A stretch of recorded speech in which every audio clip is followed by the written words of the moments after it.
Genesis chapter 26. Isaac lives at Gerar. We're going to read in two parts. There was another famine in the land besides the earlier one during the time of Abraham. Isaac went to Abimelech, king of Philistines, at Gerar. The Lord had appeared to Isaac and had said, "Do not go to Egypt. Stay in this land where I tell you to stay. Live here, and I will be with you and bless you. I am going to give all this territory to you and to your descendants. I will keep the promise I made to your father Abraham. I will give you as many descendants as there are stars in the sky, and I will give them all this territory. All the nations will ask me to bless them as I have blessed your descendants. I will bless you because Abraham obeyed me and kept all my laws and commands." So Isaac lived at Gerar. When the man there asked about his wife, he said that she was his sister. He would not admit that she was his wife because he was afraid that the man there would kill him to get Rebekah, who was very beautiful. When Isaac had been there for some time, King Abimelech looked down from his window and saw Isaac and Rebekah making love. Abimelech sent for Isaac and said, "So she's your wife. Why did you say she was your sister?" He answered, "I thought I would be killed if I said she was my wife." "What have you done to us?" Abimelech said. "One of my men might easily have slept with your wife, and you would have been responsible for her guilt." Abimelech warned all the people, "Anyone who mistreats this man or his wife will be put to death."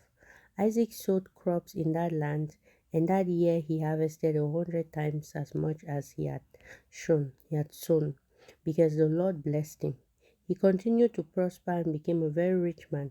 Because he had many herds of sheep and cattle and many servants, the Philistines were jealous of him. So they filled in all the wells which the servants of his father Abraham had dug while Abraham was alive. Then Abimelech said to Isaac, "Leave our country. We have become more powerful than we are." So Isaac left and set up his camp in Gerar Valley, where he stayed for some time. He dug once again the wells which had been dug during the time of Abraham, and which the Philistines had stopped up after Abraham's death. Isaac gave the wells the same names that his father had given them. Isaac's servants dug a well in the valley and found water. The shepherds of Gerar quarreled with Isaac's shepherds and said, "This water belongs to us." So Isaac named the well Quarrel. Isaac's servants dug another well, and there was a quarrel about that one also. So he named it Enmity. He moved away from there and dug another well. There was no dispute about this, so he named it Freedom. He said, "Now the Lord has given us freedom to live in this land, and we will be prosperous here." Isaac left and went to Beersheba. That night the Lord appeared to him and said, "I am the God of your father Abraham. Do not be afraid. I am with you. I will bless you and give you many descendants because of my promise to my servant Abraham." Isaac built an altar there and worshipped the Lord. Then he set up his camp there, and his servants dug another well. Agreement between Isaac and Abimelech. Abimelech came from Gerar with Ahuzad, his advisor, and Phicol, the commander of his army, to see Isaac.